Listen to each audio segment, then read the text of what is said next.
Senhor palestrante, chegou diversas perguntas e nós tentamos aqui, de alguma forma, juntar os blocos de perguntas em matérias que fossem, de alguma forma, iguais. Então, Ciro Gomes, com as perguntas aqui de Reginaldo Júnior, estudante de jornalismo da FAT, Davi Pinheiro, que falam um pouco de reforma. O Reginaldo Júnior perguntando se a reforma política não saiu até hoje, o que o senhor fará? E se é necessária uma reforma política? Ciro Gomes, o Davi Pinheiro pergunta o que você acha da reforma trabalhista e de que forma ela pode impactar no poder de compra da sociedade.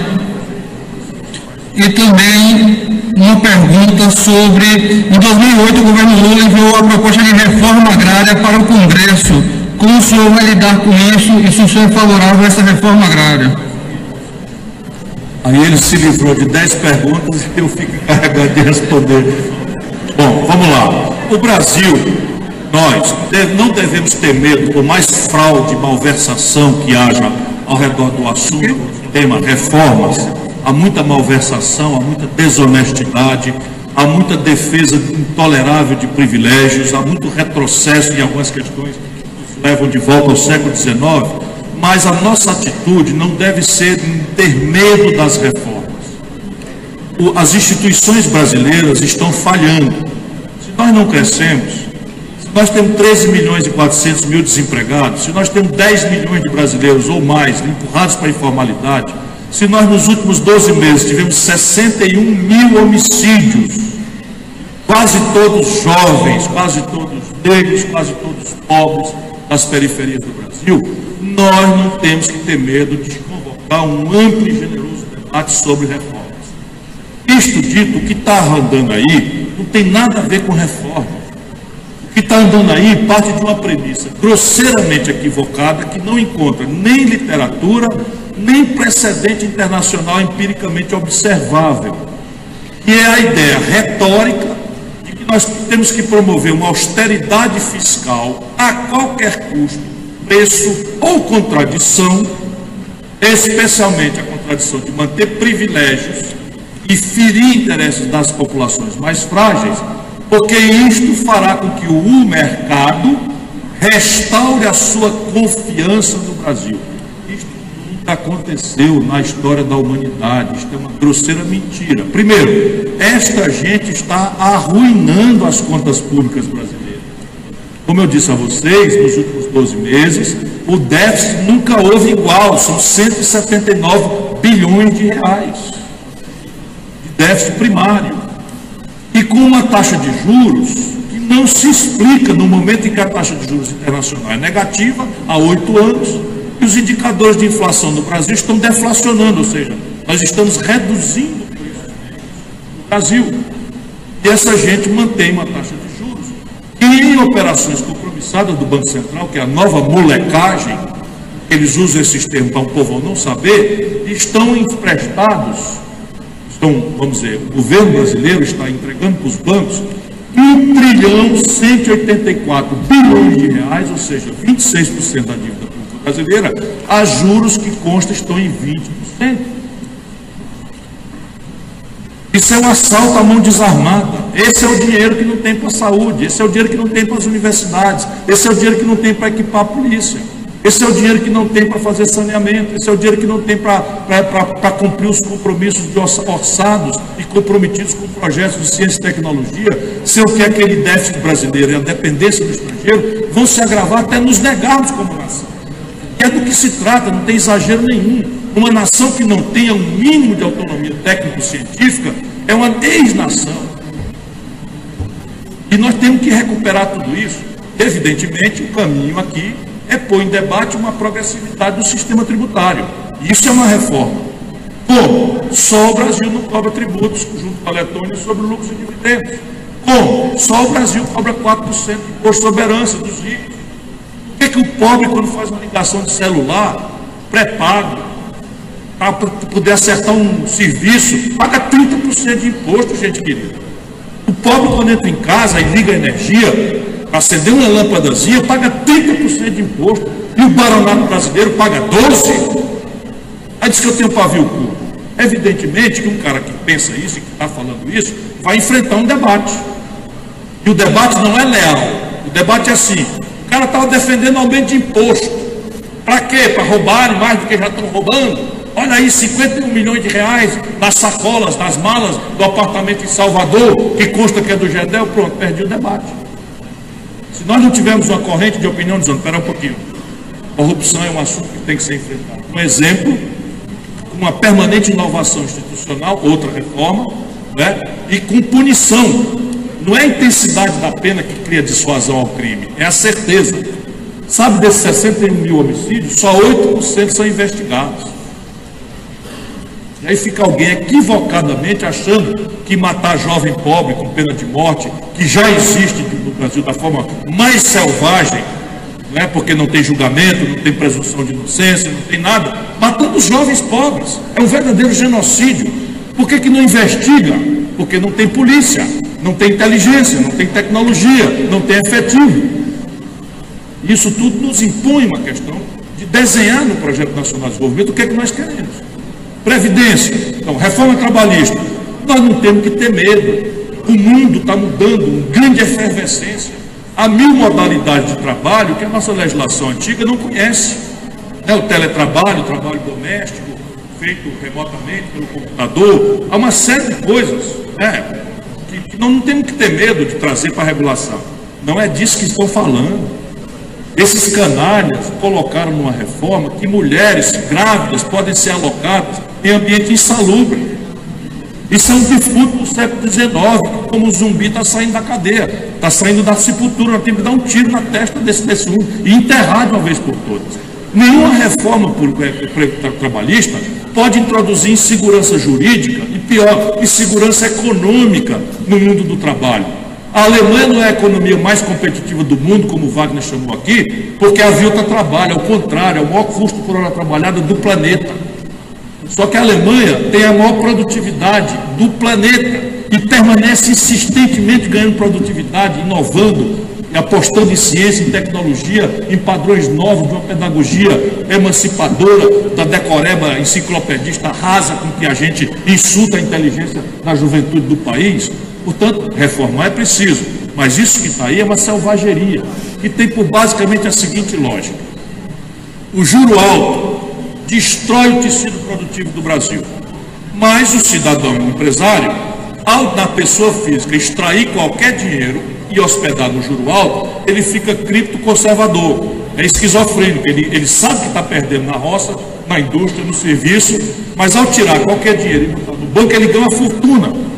E aí ele quer conservar essa contradição e estressar os outros custos da competitividade sistêmica dele, a saber, o custo do trabalho, o custo previdenciário e o custo tributário.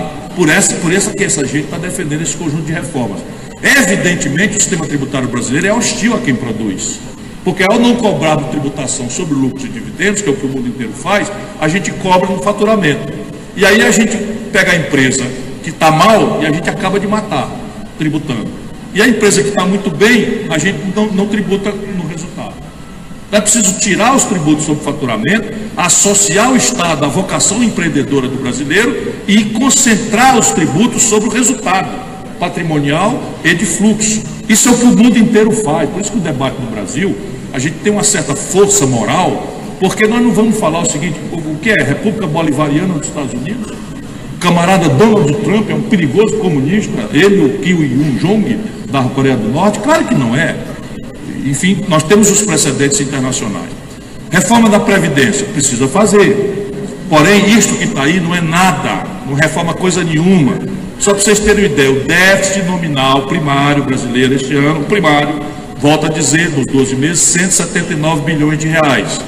Toda esta amargura perversa, injusta, impraticável, que impõe a um professor trabalhar 49 anos para implementar o direito à aposentadoria integral. Me diga, pelo amor de Deus, qual é o lugar do mundo, e a Zâmbia vale, o Congo vale, que impõe a um professor trabalhar 49 anos para ter direito à aposentadoria integral. Essa reforma Não, essa reforma impõe a um policial a trabalhar 49 anos correndo atrás de bandido. Qual é o lugar do planeta Terra que faz essa selvageria? E essa reforma não cuida do seguinte número: 2% dos beneficiários da Previdência brasileira levam um quarto de tudo. Quem são? Os políticos, os juízes, os procuradores, essa chibata moral da nação. Eu, Ciro Gomes, aos 36 anos de idade, pelas imoralíssimas leis do privilégio das castas do Brasil, implementei o direito a 3 aposentadorias. Ex-prefeito, ex-governador e ex-deputado, que me dariam hoje R$82 mil por mês. Ando contando essa história agora só porque quero ter moral, coerência para dizer por que eu estou esculhambando esse tipo de proposta. Eu nunca aceitei receber. E não é hoje não, eu tinha 36 anos, não tenho empresa, não tenho sócio, não tenho TV, não tenho rádio, não sou sócio de ninguém, vivo, enfim, muito bem, mas sem depender de nenhuma empresa. De novo, essa reforma desconsidera o Brasil e impõe ao trabalhador rural do semiárido da Bahia a idade mínima de 65 anos, que ele não atingirá jamais.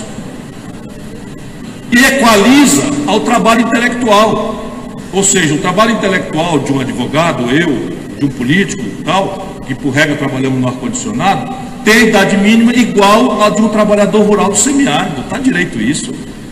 Impõe a idade mínima de 65 anos a um amazônida que tomou 5, 7 casos de malária, porque tem 700 mil casos de malária por ano, e que vai fazer com que ele morra muito precocemente. Não é razoável, sabe? Não entendi. Politicamente, quem bancou o risco do real foi o grande brasileiro Itamar Franco, cuja memória foi destruída pelo Fernando Henrique, que tinha medo que ele viesse contra. O Fernando Henrique nem sequer era mais ministro quando o real saiu. Saiu em abril para ser candidato e o real entrou, como todo mundo sabe, ou pelo menos pode olhar no Google, em julho. Eu ajudei, mas não é justo que diga que fui eu. Como é, meu patrão? Isso foi um camarada chamado André Lara Rezende e Pécio Arida, 2 técnicos que trabalharam conosco no Ministério da Fazenda, mas sob o Itamar Franco. Muito obrigado, meu camarada, ao povo do Brasil. Para lá. Mais perguntas? Senhores, Só terminar, vocês estão com um pouquinho de paciência. Se nós passarmos um casque-tudo dessa Previdência aí, a gente economizará em 10 anos 600 bilhões de reais, com todas essas selvagerias e injustiças. Isso numa estratégia de 2 bilhões no ano que vem e 70, 80 daqui a 10 anos. Repare bem, este ano o déficit primário é de 179 bilhões de reais. Então essa reforma é só para atender aos bancos e forçar a insegurança jurídica para empurrar, como está acontecendo, milhões de brasileiros que estão se evadindo da Previdência Pública para os fundos previdenciários privados. E isso é o que está acontecendo no Brasil. Então está todo mundo apavorado e já saíram 1.400.000 pessoas só do golpe para cá, da Previdência Pública brasileira, e estão indo ou para o nada, ou estão indo pagar planos previdenciários privados, que inclusive os planos de saúde eles vão aumentar agora para os idosos. Olha, eu vou dizer, nunca vi tanta canalice política num ajuntamento só, como eu estou vendo nesse período agora. E olha que eu conheço o ramo, sou do ramo, não me assusto fácil não. Eu nunca vi trabalhar de costas voltadas para o povo com tal insulto ciclicamente repetido. Então, o que nós precisamos pôr em debate é uma reforma que cria entre nós um regime novo, que é um regime de capitalização. O que é isso? Hoje o regime brasileiro é um antigo regime que se chama de repartição. Deixa eu ajudar, estou tentando criar uma corrente de opinião e você precisa dominar esses assuntos para ajudar o povo a entender. Como é que funciona o sistema? Repartição. Sociedades jovens, 40, 50 anos atrás, nós tínhamos 6 trabalhadores ocupados para financiar o aposento de um trabalhador que não atingia 60 anos. Então funciona, muita gente trabalha durante muito tempo para pagar por pouco tempo o aposento de um cidadão. O que acontece modernamente? Pela informalidade, pela automação, pela robótica, pelo desemprego aberto e também porque a sociedade envelheceu, nós estamos hoje com menos de 1,5 trabalhadores, a estatística permite você falar e-mail, né? um e-mail pessoal ocupada para aposentado com 73 anos de expectativa. Então esse modelo morreu. Mas ele não morreu ontem, ele vem morrendo. E aí os políticos não querem enfrentar o problema, porque não é fácil realmente, nem aqui, nem em canto nenhum, e eles então vão fazendo um puxadinho, um remendo, um band-aid, um curativo, e vão arrumando mal ajambradamente. Resultado, hoje, só para vocês terem ideia, contribuição social sobre o lucro líquido, PIS, COFINS, contribuição patronal, contribuição do empregado e contribuição do governo, juntas, que é o que a lei criou para financiar a Previdência, pagam a Previdência, o regime geral, e ainda sobra dinheiro. Portanto, é mentira que haja um déficit na Previdência explosivo. Ele vai existir certamente. Espera aí, calma. Porém, o que é que faz o governo Temer nos 15 dias do golpe? Sem abrir conversa com ninguém, sem debater com ninguém, manda para o Congresso Nacional uma emenda à Constituição, criando um negócio que tomou a sigla, o nome de DRU, Desvinculação de Receita da União. O que é essa DRU? Pega um terço de todo esse dinheiro que foi criado pela lei para financiar a Previdência e tira da Previdência e joga no saco sem fundo da agiotagem oficial. Aí o déficit da Previdência esse ano, por causa dessa capada, né, dessa castração de 30%, de um terço dos recursos, é de 180 bilhões de reais. Portanto, é um déficit que existe, mas não é da Previdência, é do governo consolidado. E isso, evidentemente, pede uma solução.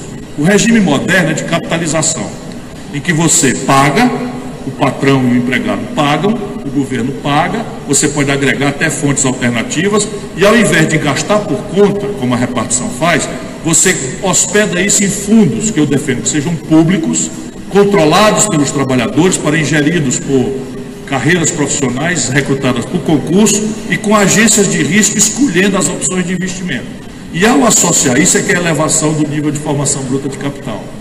Percebe? Então aqui você vai começar a construir um volume de poupança coletivo que, por caminhos de decisão de mérito dos trabalhadores, vão associar-se ao investimento produtivo, construção civil, indústria, agricultura, o que acharem que deve, desde que os riscos sejam minimizados, né, por critérios objetivos, e vão extrair dessa dinâmica, né, de se associar ao investimento produtivo, o ganho extra que precisa para pagar as aposentadorias crescentemente mais longas pelo envelhecimento médio da população brasileira. Isso é o que o ano propõe.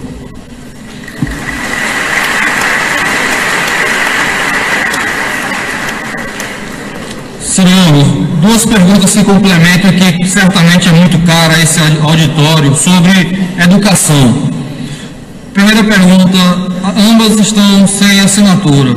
Quais as medidas efetivas tomadas por você para que o Ceará seja referência em educação pública? E a segunda é, como a universidade pública pode diversificar suas fontes de receitas e melhorar sua relação com a iniciativa privada?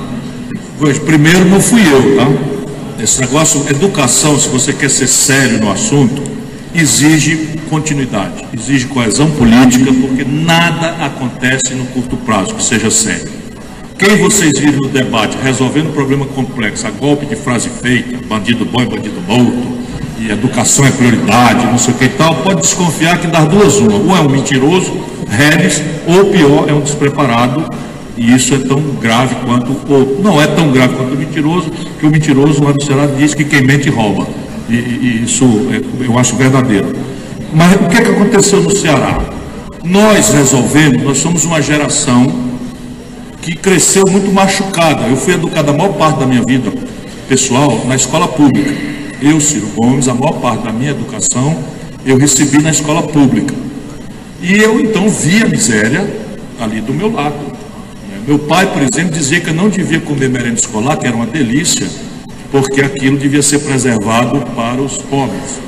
E aí era um exagero do meu pai, porque a merenda era para todo mundo, mas eu ficava com aquela culpa católica, aquele remorso de ser filho de funcionário público, embora educado na escola pública.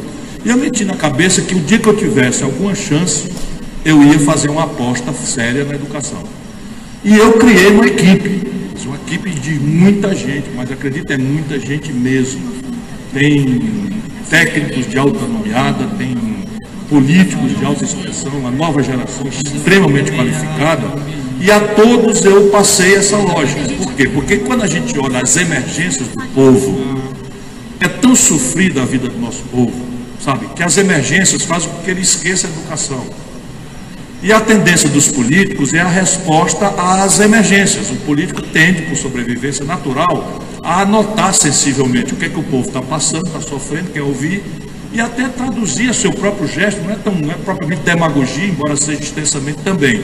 Então, qual é a emergência do povo hoje? Violência, saúde, emprego e corrupção. Aí vocês vão ver no debate, na rádio, só falam nisso. E assim, é quase sempre a marketagem assim: veja a situação, corrupção generalizada, a violência campeando, a saúde maltratando o nosso povo, e é preciso arranjar emprego para o povo trabalhar. O que está aí é ocupado, deixa que eu chuto, bota lá que vai dar tudo certo. Mais ou menos, bota uma musiquinha, faz um slow motion, faz umas coisas ali e tal, e mais ou menos pastelizamos a campanha. Lá no Ceará nós introduzimos, meio de forma despótica, a ideia de que o povo precisa que nós determinemos, num primeiro momento, que a prioridade mesmo emancipadora para tudo isso, inclusive emprego, violência, saúde, é educação. E isso teve que ser traduzido numa inovação institucional. Então nós, por exemplo, a primeira agenda foi tudo o que se diz: melhorar salário, recuperar a rede física, fazer capacitação, treinamento. Melhorou, mas não funcionou. E aí nós começamos a aprofundar, chamar especialistas e fazer avaliação, e acabou o negócio de avaliação por amostragem. Agora nós vamos avaliar aluno por aluno, aí começamos a acertar. Então nossa avaliação lá é individual. Se o menininho falta na escola, ou a menininha, vai um bedel de moto na casa dele, saber o que aconteceu e trazer para a escola. Isso nós fazemos. Se entra um autista, tem um professor sozinho para ele. Isso impôs uma mudança radical no orçamento da educação.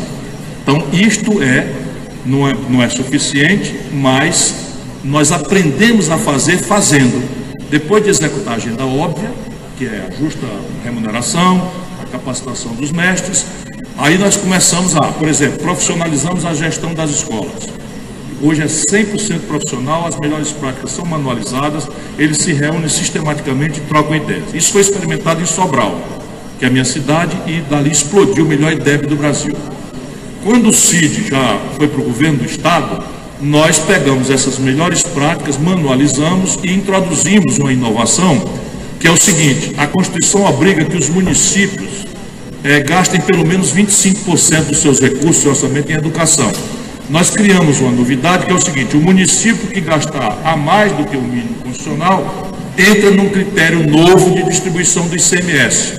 Qual é o critério hoje? População mais valor adicionado, que é o que se agregou de valor naquela cidade, naquele ano. Então nós introduzimos população, valor adicionado, mais o que o município gasta acima do mínimo constitucional, de maneira que o que ele gastar acima, nós botamos 2. Compreende? Então, se o município gastar R$1 acima dos 25%, o Estado dá 2 para ele.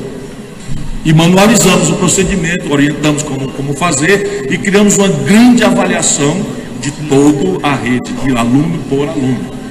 E isso fez com que hoje 77 das 100 melhores escolas básicas do Brasil sejam no Ceará, um dos estados mais pobres do país, o que prova, de um lado, que não é propriamente o dinheiro o problema, e de outro lado, que uma coesão política pode produzir resultados estratégicos, porque hoje a massa de professores é a coisa mais linda e fascinante, as reuniões são de arrepiar. Nós agora temos academia Enem para todo mundo, mandamos buscar em casa, pagamos a merenda, trazemos os melhores professores de São Paulo, estamos ambicionando tomar 30% das vagas do ITA e tomamos 30% das vagas do IME, tomamos, ganhamos todas as Olimpíadas de Matemática do mundo afora, e quem quiser conversar sobre educação é comigo mesmo, porque isso vai acontecer no Brasil.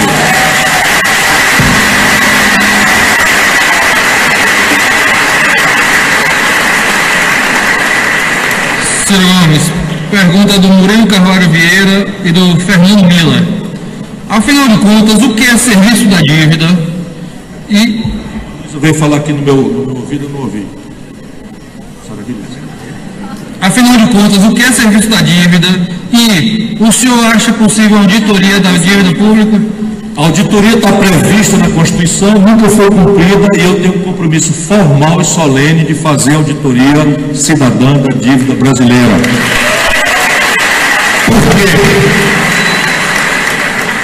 Porque não é possível que a população gaste metade do orçamento no serviço da dívida. O que é o serviço da dívida? Me perguntou. É assim, a gente toma R$1.000 emprestado e o cidadão que empresta cobra, vamos lá, 5% de juros ao mês. Esse 5% é o serviço da dívida. Mas pode ser também que o camarada empreste R$1.000 e que eu tenho que pagar em 5 prestações. Então eu tenho que pagar R$200 no mês que vem, mais o juro de 5%. Então a parte que vence da dívida, mais o juro, é o que se chama, no jargão do economês, serviço da dívida. Então é o que você gasta para pagar parte do principal, se for o caso, e o juro de carregação. O Brasil está se aproximando da sua dívida pública de 4 trilhões de reais. Estranhamente, com a taxa de juros que no pior momento dos últimos 15 anos teve em 14,5% e hoje está em 8,25%, estranhamente parece que o custo de carregação da dívida brasileira é de 20%.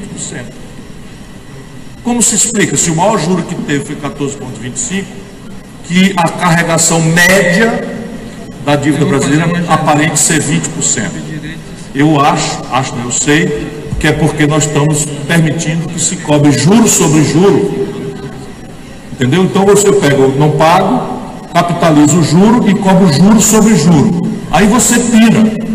Só para vocês terem uma ideia, quando o Lula tomou posse, o Brasil estava devendo 600 bilhões de reais em valores nominais.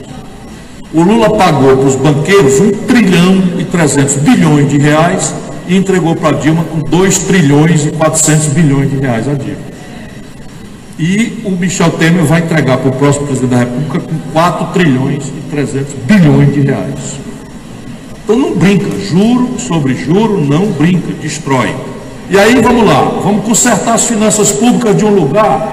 Eu faço sempre essa brincadeira, eu fiz ontem na Faculdade de Direito. Vamos supor que vocês são os meus consultores, os meus auditores, os meus consultores. Eu estou com um grande problema aqui em casa, ou na minha empresa, ou no meu país, de despesa a maior do que a receita. Aí eu trago o seguinte dado para vocês: uma pizza que tem aqui, despesa A em amarelo, leva 50 de cada 100 reais do orçamento. Despesa B em azul, leva 29% do orçamento. Despesa C, D, E, F, G, H, I, J, K, L, M, N, W, Z, Y, leva 21% do orçamento. Vamos corrigir, onde é que a gente começa a cortar? 50% juro para banco, serviço da dívida. Em que é que mexeram? Nada. A PEC 55, que congela tudo, mexe aonde? Nos 21%. A PEC que congelou os gastos por 20 anos, com segurança, saúde, educação, universidade, etc., leva 21%, só congela os 21%. Porque os 29% da despesa azul é previdência social, com aquela distorção de meia dúzia de brancos levando a maioria do benefício. Não mexeram também. E 50% do orçamento é juro para banco. Se a gente quiser consertar, infelizmente, sem fazer qualquer tipo de quebra de contrato ou aventura, porque a gente precisa saber que o problema é grave. Por quê? Porque esta dívida corresponde ao conjunto da poupança da sociedade. Então está lá o dinheiro do especulador, esse 1 trilhão e 200 bilhões, provavelmente é 100% do dinheiro do especulador, que toma dinheiro emprestado a zero ou a negativo lá fora e empresta no juro brasileiro overnight, com 4 dias de vencimento. E na véspera da eleição, se um de nós estiver parecendo que vai ganhar, eles vão embora e vão fazer um ataque especulativo contra o real, e vocês vão dizer, bem que o Ciro disse, naquele dia 1º de novembro do ano passado, que eles iam fazer uma especulação pesada, vão falar em boato de corrida a banco, etc, etc, filme que eu já vi, eu estou anunciando que vai acontecer de novo, certo como 2 em 2 são 4, que eu conheço essa canalha, ou quer dizer, esses barões, né? Entretanto, se tem um montante grande de especulação, parece que ele é 1/4. Os outros 3/4 são a poupança da sociedade, o FGTS, a caderneta de poupança das viúvas, o capital de giro da pequena empresa, da média empresa. Portanto, você não pode brincar em dívida pública, porque se você brinca aqui, você está esterilizando a poupança da sociedade. E evidentemente é tudo que nós não podemos fazer, é uma aventura nessa área. Portanto, é preciso ter muita frieza, não tem solução mágica, mas você pode encaminhar, num primeiro momento, uma equação de fluxo. Se o estoque é um grande problema imexível nesse primeiro momento, o fluxo dá para mexer. O que é o fluxo? É eu mudar o perfil dos títulos e eu impor ao mercado títulos prefixados com juro abaixo da rentabilidade média dos negócios. Quanto é que você ganha na construção civil? 6%, 7%? O juro brasileiro tem que ser abaixo disso. Quanto é que você ganha na agricultura? 6%, 5%? O juro tem que ser abaixo disso. Por que que eu faço? Eu começo a estimular um reate do capital com a produção. E ensino de novo ao Brasil que dinheiro não produz dinheiro. E nós, durante os últimos 20 anos, estamos alimentando a ilusão plutocrata do baronato de que dinheiro gera dinheiro. Isso, de fato, definitivamente está matando a nação brasileira.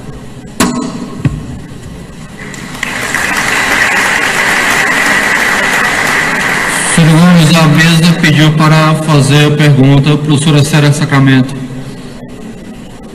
Boa noite a todos e todas. Está baixo aqui, mas acho que dá para ouvir, né, gente? Até porque eu vou perguntar para o nosso ilustre visitante, professor Ciro Gomes. Quero saudar o nosso deputado, Félix Mendonça. Satisfação muito grande, o nosso professor Wagner Alves, meu colega do Departamento de Ciências Sociais Aplicadas, os estudantes, né, Diego Pimentel, Gabriel Dias e Luan. Uma satisfação muito grande estar aqui fazendo parte da mesa. Na condição de professora da instituição, eu fico muito feliz, e eu estou aqui há 22 anos, né, de ver que estamos desenvolvendo um trabalho de discussão dos problemas brasileiros no interior do Estado, um interior importante. Mas na condição de contadora, nós estamos defendendo lá no curso de Ciências Contábeis por todo o Brasil uma coisa que está bem clara para a população brasileira.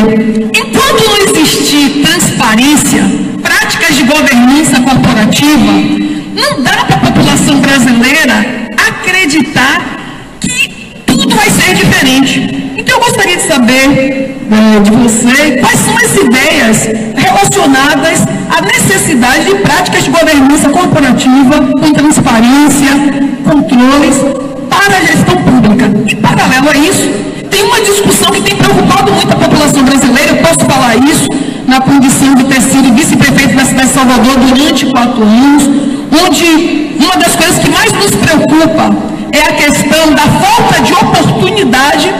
Então, a educação é a base, você falou e a gente gostou muito, mas a oportunidade que não existe para aqueles que procuram, porque o capitalismo ele tem essa vantagem de viabilizar para aqueles que corram atrás a oportunidade a partir da educação de mudar suas vidas. Porém, existem mecanismos que viabilizam que as pessoas tenham acesso a essa oportunidade. E principalmente a questão racial, né, já que estamos aqui próximo à cidade mais negra fora da África. Então, eu gostaria de saber, né, quais são as visões. E agora, enquanto mulher, representamos 51% da população brasileira e as políticas públicas, 52% da população brasileira e as políticas públicas para as mulheres. Né, como é que vai ser tratada essa questão? Muito obrigada e boa noite. Minha cara professora Célia, eu lhe agradeço o privilégio das questões. Na questão da transparência da governança corporativa, eu estou estudando experiências de e-government. Eu preciso já uma expressão em português, né? Sei lá, governo virtual fica meio estranho, mas e-government, que a China hoje é o país mais avançado. Eu fui lá agora e basicamente eu estou aprendendo coisas e você o que pode fazer nessa área é absolutamente revolucionário, sob o ponto de vista de democratizar, de dar transparência, de construir controle social verdadeiro, né? Teve lá, viu? Então você pode ter um aplicativo em que o governo consulte em tempo real a população. Evidentemente que isso vai mexer muito com o sistema tradicional representativo, mas um aplicativo que você pode consultar em tempo real a população e até dar efeito a isso de determinado peso para, por exemplo, suprir essa burocracia de assinaturas para iniciativa popular, de regras, etc, etc. Então, eu pretendo fazer um governo completamente mudado, quero criar uma burocracia nova, vou profissionalizar, se eu tiver a oportunidade de servir ao Brasil, como fiz no Ceará. Não faz nenhum sentido que um governante entre de 4 em 4 anos e leve 60 mil quadros para ocupar cargo de confiança com cartão corporativo, com carrão de luxo e tal. Não tem peruano que aguente, não tem simplesmente memória de serviço que funcione assim. É preciso profissionalizar e deixar só uma cúpula de orientação política vulnerável aos ciclos naturais da mudança de rumo que a democracia deve fazer. E o e-government será a grande ferramenta de governança corporativa que eu pretendo introduzir na realidade brasileira. Eu, antigamente, muito jovem, me sentia muito tentado a colocar as lições que eu aprendo, que eu leio, que eu ouço, como resposta para todas as perguntas. Eu não vou fazer mais assim.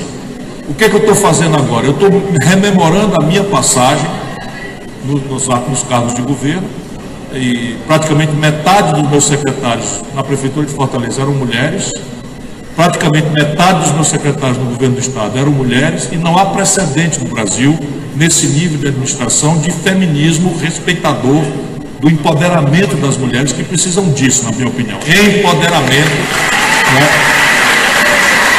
E eu pretendo fazer um governo feminista.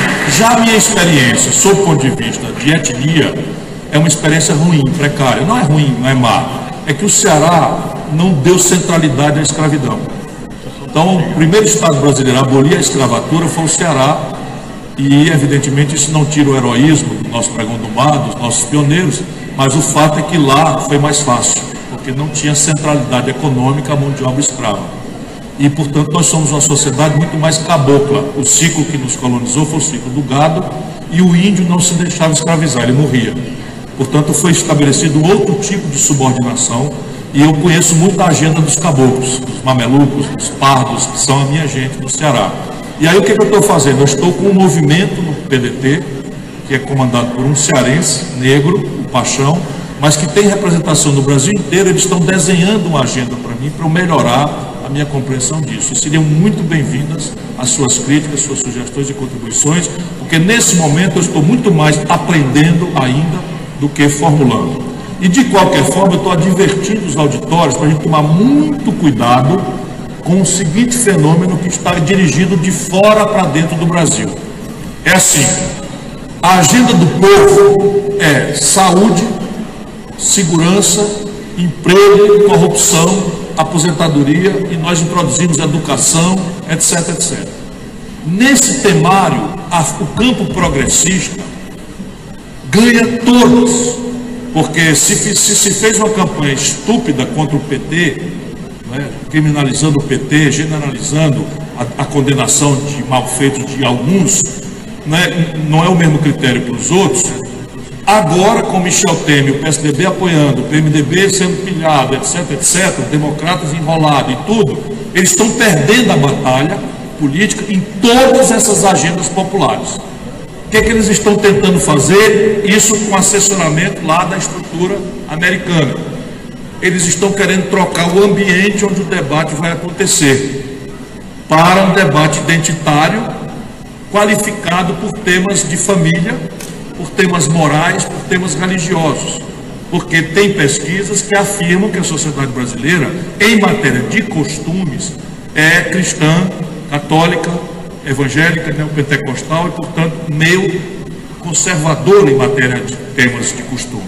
Então, vocês veem exemplo prático, uma exposição de mau gosto, não duvido do meu gosto estético, mas absolutamente irrelevante sob o ponto de vista do efeito que teria sobre os costumes do país, no Museu de São Paulo, que ficaria confinado a 10 ou 15 ou 20 ou 30 ou 100 pessoas que lá viram.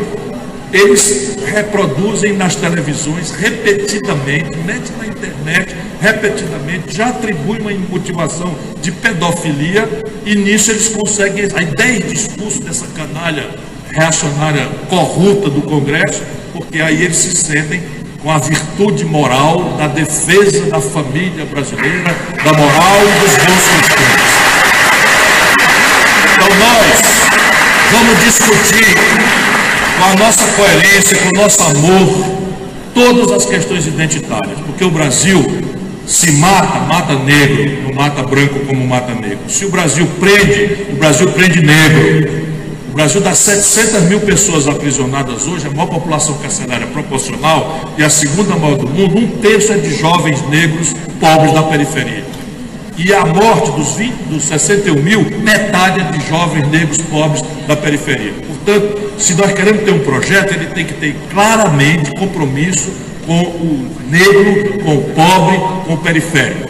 Isto dito, não caiamos em bobices, porque eles querem armar para a gente sair do ambiente onde moralmente nossos valores são superiores e temos conexão com o sentimento popular para uma agenda moralista que nada consulta as grandes e graves questões nacionais.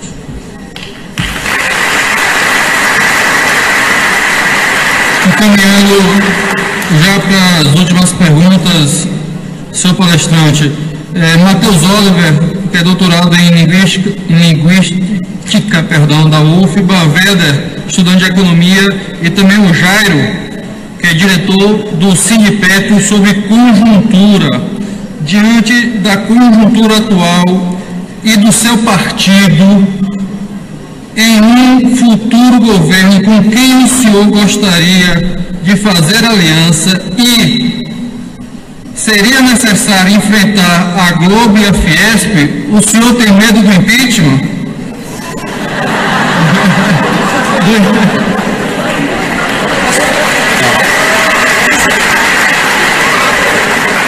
Olha, eu vou dizer uma coisa com muita dor para vocês, de trás para diante na pergunta. Vou dizer uma coisa com muita dor. No presidencialismo brasileiro, a presidenta da República perdeu o mandato no primeiro ano de 4 por não conseguir mobilizar 1/3 dos deputados. É francamente um problema que no futuro será muito mais visualizado como uma impotência nossa do que dos golpistas. A Dilma não é do ramo, é uma pessoa honrada, é uma mulher limpa, é uma mulher que tem espírito público, que ama o povo brasileiro, que correu risco pessoal de vida para nos ajudar a estar livres aqui conversando, mas definitivamente a Dilma não é do ramo. Você imagina, eu, presidente do Brasil, no primeiro ano de mandato de 4, eu ser empichado por um marginal como Eduardo Cunha? Mas nem a pausa, meu.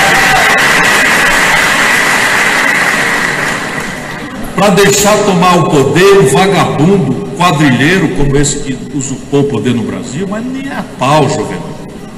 Evidentemente que isso exige não valentia pessoal, isso exige experiência, isso exige traquejo, treinamento, malícia, capacidade de fazer aquilo que Maquiavel, 1000 anos atrás, não faz tanto, mas faz 600 anos, escreveu: o príncipe tem que ser amado ou temido. Não podendo ser amado, tem que ser temido. E a Dilma conseguiu a proeza de não ser amada por ninguém, porque nas vésperas dela derrubada, o PP estava falando mal dela, a CUT estava criticando a Dilma, e não é para menos. A Dilma nomeou, o MST estava falando mal, a Dilma nomeou o Levi, ministro da Fazenda, gente. Espera aí um pouquinho.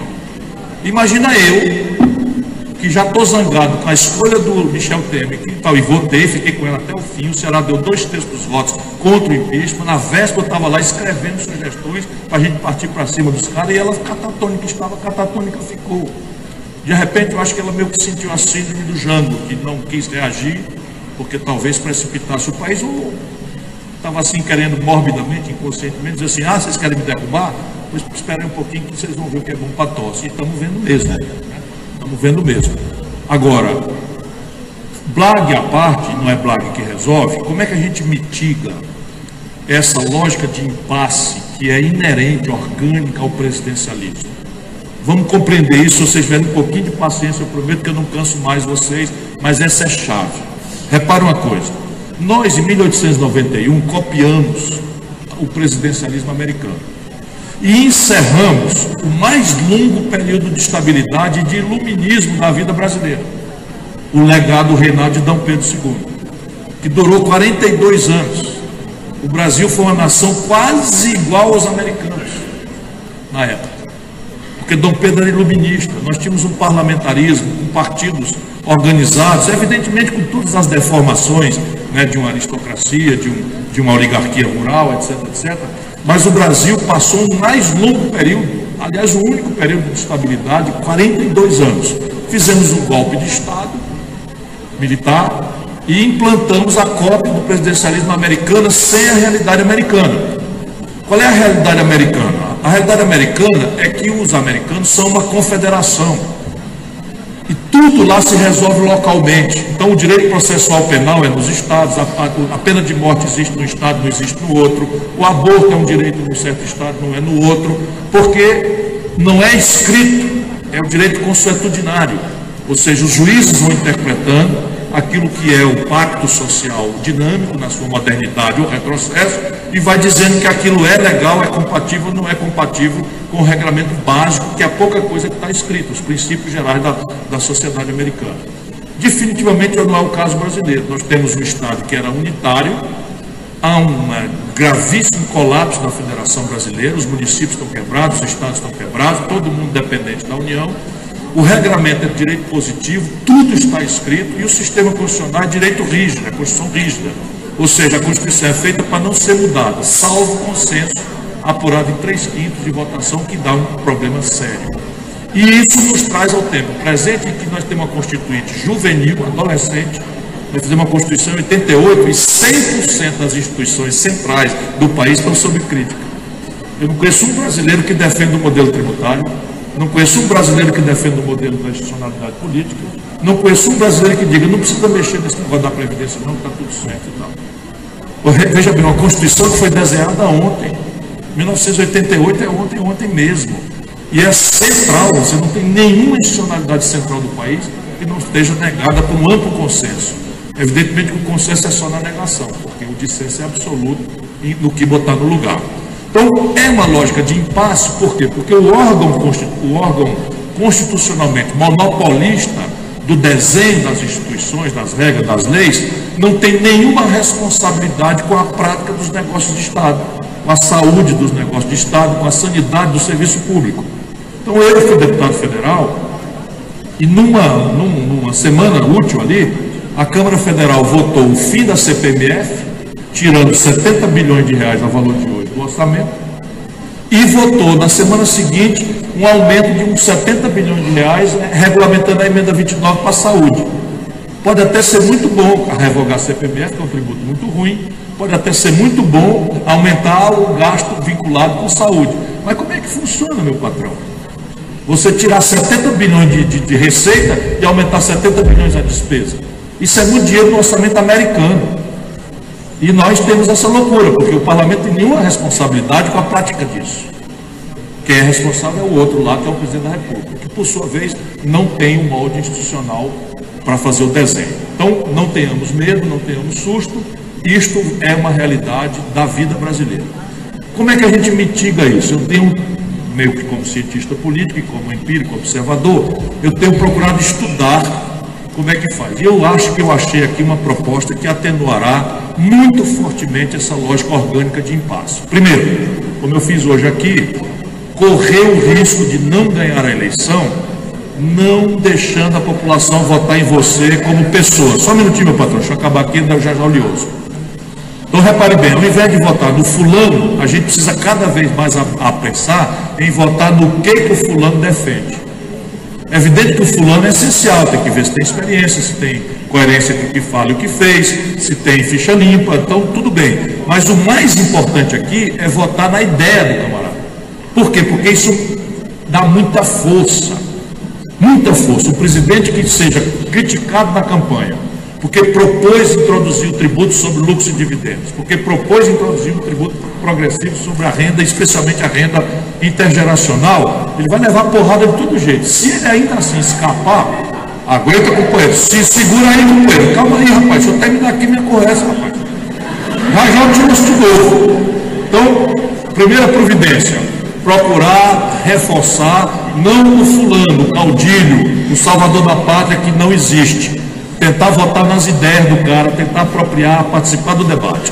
Segundo, 100% dos presidentes brasileiros eleitos por partidos pequenos em relação ao tamanho do Congresso Nacional na redemocratização tiveram não maioria, mas praticamente unanimidade no Congresso Nacional nos 6 primeiros meses a um ano. Todos, sem exceção de nenhum. Portanto, o tempo de propor não é depois, é na primeira hora. Terceiro, segura as pontas, estou chegando aí. Terceiro, negociar. Porque a desmoralização da negociação fisiológica, clientelista, corrupta, não deve nos tirar a consciência de que numa democracia negociar é imperativo. Esse negócio de dono da verdade, deixa que eu chuto, manda para lá que eu vou salvar vocês, isso tudo é mentira. Portanto, negociar é preciso. Agora, como é que a gente negocia? Hoje, o lado bom da crise. O Pacto Federativo Brasileiro está rasgado. 23 dos 24 estados brasileiros estão quebrados, com receita corrente líquida menor do que a despesa corrente líquida. Portanto, entre eleição e a posse, você chama os governadores, os prefeitos, e entra numa dinâmica de redesenhar o Pacto Federativo, consolidar as dívidas, resolver com o swap da dívida de Rio Grande do Sul, Rio de Janeiro, em contrapartida, um apoio a uma grande reforma fiscal e patrimonial. Isto tem uma força muito grande, consentânea com a melhor tradição brasileira de política de governadores. Isto tudo não funcionando, quarto e último, derradeira solução. Está escrito na Constituição que o poder político do Brasil se exercita através da sua representação política ou diretamente pelo povo através de plebiscitos e referendos. Ou seja, propõe na primeira hora, negocia generosamente, abre a discussão, todo mundo participa, cada um dá a sua ideia, e ainda assim, persistindo em passo, chama o povo. Vamos votar diretamente, através de um plebiscito e referendo, as providências estruturais que mudem o nosso destino. Isso é o que eu penso fazer. Diga, meu patrão. Diga, meu patrão. Só um minutinho. Você fale mais alto um pouquinho, que eu estou quase morto. Cumprimenta a mesa e a direção e tal. As demais autoridades civis, militares e eclesiásticas. Muito bem. Companheiro do telão, um abraço para vocês, obrigado por ter vindo. Muito obrigado aí pela presença. Vamos ouvir o companheiro,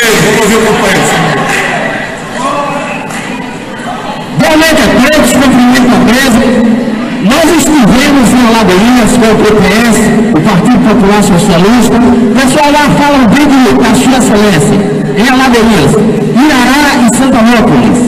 Mas no demais, a CPMF, a cobrança da participação do movimento financeiro, o IOF, o texto da operação fiscal, IOF, também.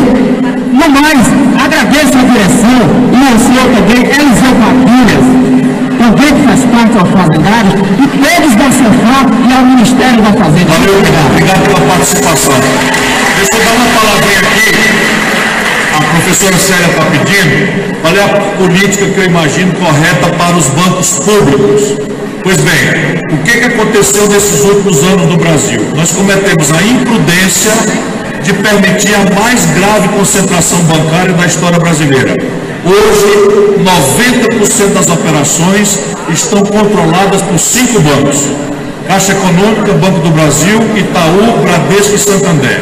Se os bancos públicos forem privatizados, nós oligopolizaremos e aí acaba de vez a qualquer chance do Brasil se celebrar como república. Nós viraremos a sede do baronato financeiro e não teremos mais democracia. Portanto, manter os públicos e tirá-los do oligopólio para competir é a minha política. Muito obrigado a todos. Muito obrigado pela oração. Muito obrigado. Então, esse é o final do